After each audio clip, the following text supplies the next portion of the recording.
더니 두 해를 못 넘기고 죽었지. 그 뒤로 황참봉이 이 처자를 내쫓은 거요. 태수는 듣고 있었습니다. 마을에서도 황참봉 집안은 곱게 보지 않소. 돈 있다고 행세는 하는데 뒤에서 하는 짓이 구린 게 한두 가지가 아니거든요. 이 처자가 불길하다는 건 핑계고 집안 재산을 지키려고 내쫓은 거지요. 과부가 뭘 요구할까봐. 연하는 선옥의 말을 들으며 시선을 바닥에 고정하고 있었습니다. 표정은 변하지 않았지만 쥐고 있던 무릎 위의 손이 조금씩 떨리고 있었습니다. 선옥이 태수를 바라보며 말했습니다. 선비나리, 이 처자를 내쫓으면 안 돼요. 마을 사람들한테는 내가 말하겠소. 황가 집안이 어떤 집안인지, 이 처자가 얼마나 억울하게 쫓겨났는지 내 입으로 다 풀겠소. 태수는 선옥을 바라보다가 연하를 바라보았습니다. 연하는 여전히 고개를 숙이고 있었습니다. 그 모습이 태수는 왜인지 마음이 아팠습니다.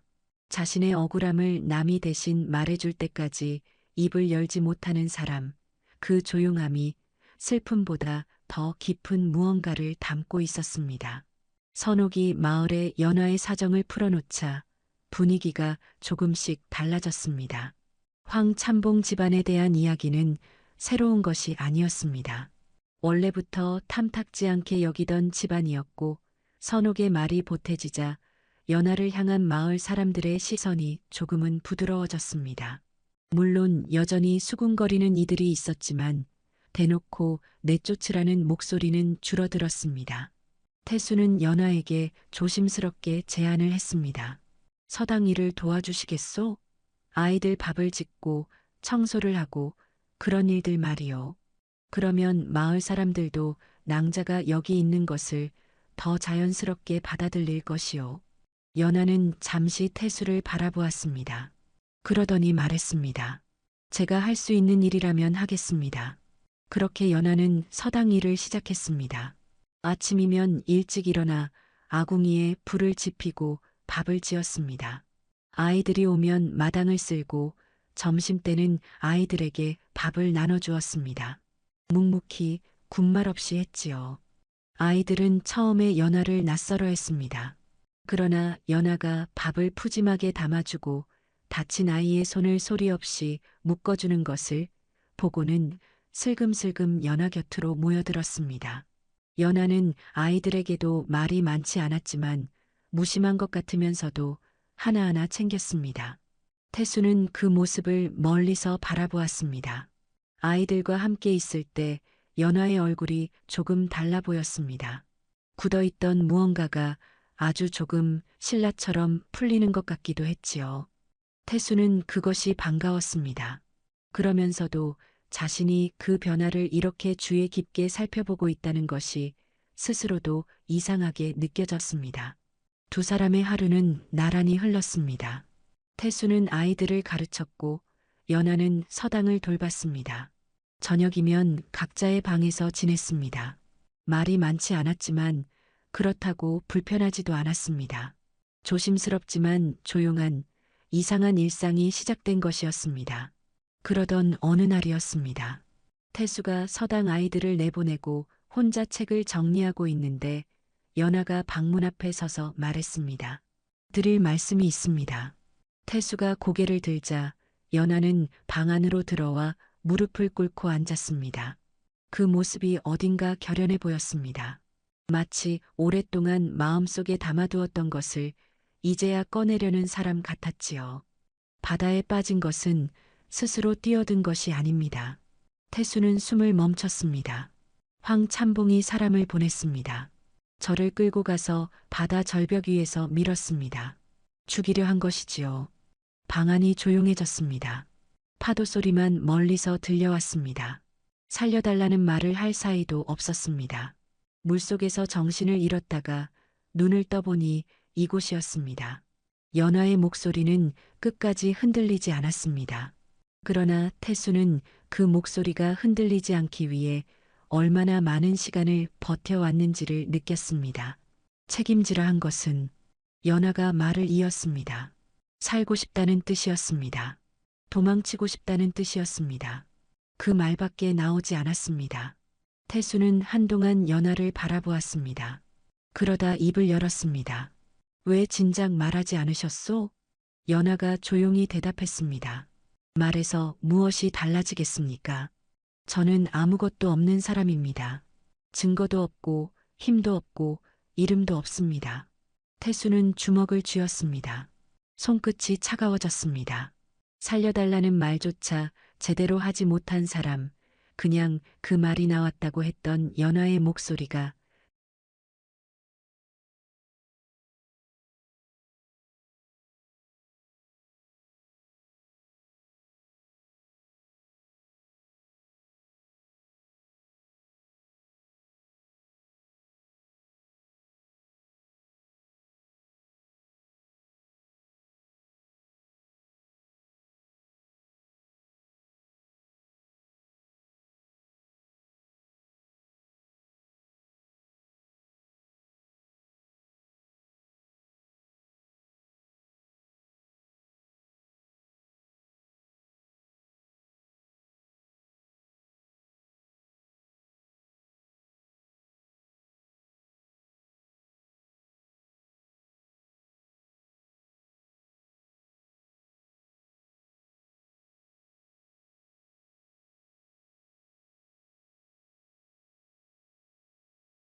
다 알았습니다. 관아 포졸들이 갯마을로 들이닥쳤습니다. 돌쇠는 아무것도 모른 채 어망을 손질하다가 포졸들에게 양팔이 붙잡혔습니다. 도둑질 혐의로 잡아들인다. 그 말을 들었을 때 돌쇠는 두 눈을 크게 떴습니다. 무슨 말인지 이해가 되지 않았습니다. 그러다 이내 깨달았지요. 아, 이게 박나리의 수구나. 마을 사람들이 바라보았습니다. 아무도 나서지 않았습니다. 포졸 앞에서 게다가 양반의 고발 앞에서 노비의 편을 드는 것은 화를 자초하는 일이었으니까요. 돌쇠는 포승줄에 묶인 채 관아로 끌려가는 길에서 하늘을 올려다보았습니다. 높고 맑은 가을 하늘이었습니다.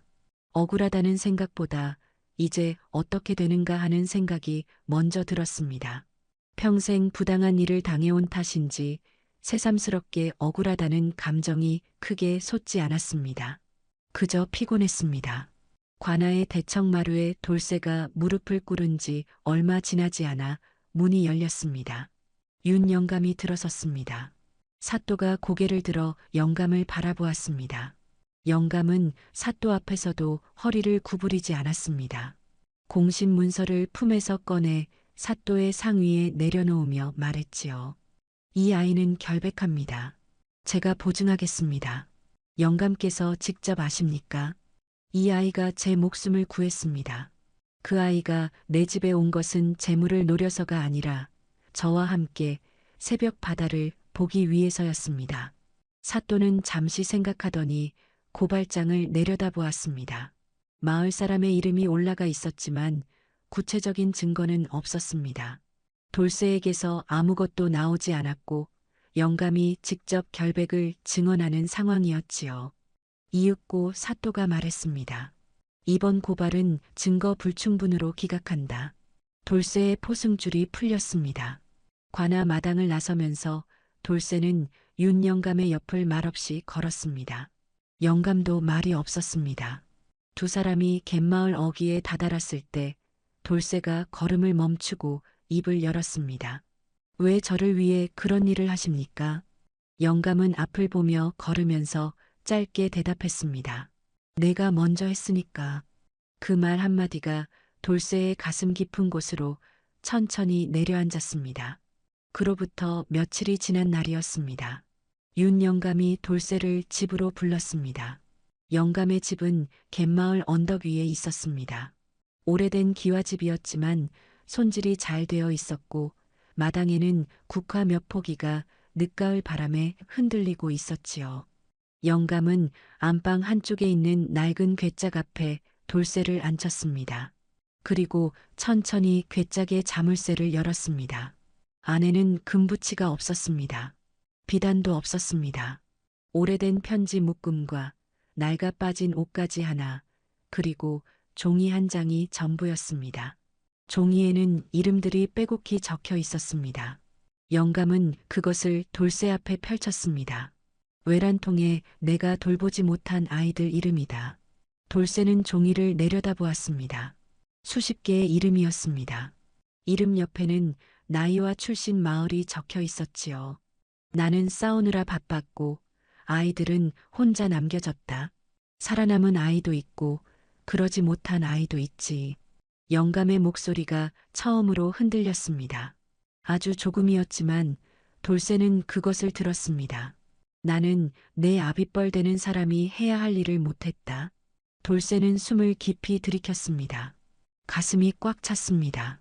영감이 왜 자신을 곁에 두었는지, 왜 새벽마다 바닷가에 나왔는지, 왜 관아까지 직접 찾아왔는지 그 모든 것이 한꺼번에 풀렸습니다. 이 노인은 미안함을 가지고 살아왔던 것이었습니다. 지키지 못한 아이들에 대한 미안함을 긴 세월 동안 혼자 품고 살아온 것이었지요. 그날 이후 돌쇠는 달라졌습니다. 아니, 달라진 것이 아니라 처음으로 온전해지기 시작했다는 표현이 더 맞겠지요. 돌쇠는 매일 새벽 바닷가에 나가 파도를 바라보며 생각했습니다. 나는 어떻게 살고 싶은가? 평생 이런 질문을 해본 적이 없었습니다. 노비에게 어떻게 살고 싶다는 말은 사치였으니까요. 먹고 자고 일하고 그것이 전부였습니다. 그러나 윤 영감을 알게 된 뒤로 그 질문이 자꾸 돌쇠의 안에서 생겨났습니다. 나는 어떤 사람이고 싶은가? 도망치는 사람인가? 버티는 사람인가? 숨는 사람인가? 서는 사람인가? 봉수가 어느 날 새벽 옆에 앉아 물고기 말린 것 하나를 내밀며 말했습니다. 너 요즘 뭔가 생각이 많구나.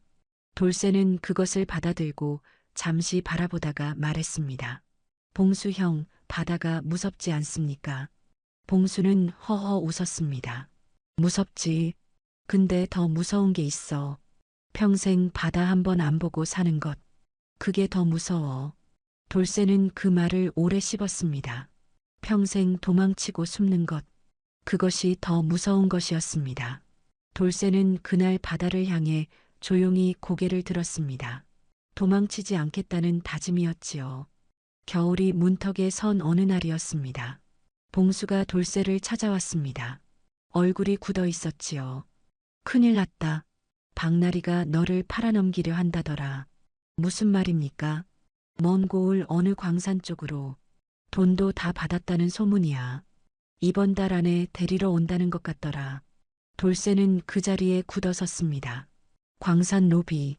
그것은 살아서 돌아오지 못한다는 말과 같았습니다. 온종일 어두운 굴 속에서 돌을 깨다가 쓰러지면 그것으로 끝이었지요. 병이 나도 약이 없고 다쳐도 쉴 수 없는 곳이었습니다. 그날 밤 돌쇠는 행랑채에서 먼 하늘을 바라보았습니다. 별이 맑게 빛났습니다. 떠나야 하는가. 이 밤을 틈타 아무도 모르게 사라지면 며칠은 쫓기더라도 살 수 있을지도 몰랐습니다. 그러나 돌쇠는 오래 앉아 있었습니다. 윤 영감의 얼굴이 떠올랐습니다. 봉수의 얼굴이 떠올랐습니다. 도망치면 이 사람들은 어떻게 되는가? 노비를 도망치게 두었다는 이유로 영감이 또 트집 잡히는 것은 아닌가? 봉수가 연루되는 것은 아닌가? 더 큰 생각이 들었습니다. 도망쳐도 결국 잡히면 죄가 더 커진다. 그러면 아무것도 남지 않는다. 맞서야 한다. 돌쇠는 그 밤이 다 가기 전에 결정을 내렸습니다. 다음 날 아침 돌쇠는 윤 영감을 찾아갔습니다. 영감 앞에 무릎을 꿇고 앉아 박나리에게 강요받은 일들을 처음부터 하나하나 말했습니다. 영감의 재물을 염탐하라는 명령, 그것을 거부하다 매질을 당한 일, 도둑 누명을 쓴 일, 그리고 이제 광산으로 팔려가게 된 것까지. 영감은 끝까지 말없이 들었습니다. 돌쇠가 말을 마쳤을 때 영감이 말했습니다. 왜 진작 말하지 않았느냐? 저는 노비입니다. 노비가 양반의 일을 고하는 것이 두려웠습니다. 영감은 잠시 눈을 감았다가 떴습니다. 그리고 돌쇠에게 붓과 벼루를 가져오게 했습니다. 그날 오후 돌쇠가 박나리에게 강요받은 일들을 낱낱이 적은 진술서가 완성되었습니다. 영감이 글씨를 썼고 돌쇠가 하나하나 확인했지요. 그 진술서를 들고 관하로 간 것은 영감과 돌쇠 그리고 봉수였습니다. 봉수는 마을 어부 셋을 데려왔습니다. 박나리에게 억울하게 논밭을 빼앗긴 사람들이었지요. 그들도 하나씩 입을 열었습니다. 사또 앞에서 박나리의 얼굴은 점점 굳어졌습니다. 변명을 늘어놓으려 했지만 증인이 하나둘 늘어날수록 목소리가 작아졌습니다. 돌쇠를 팔아넘기려 했다는 계약서까지 나오자 박나리는 할 말을 잃었습니다. 사또가 판결했습니다. 돌쇠를 광산으로 보내려 한 계약은 무효. 박나리는 마을 사람들에게 빼앗은 것들을 돌려줄 것을 명받았습니다.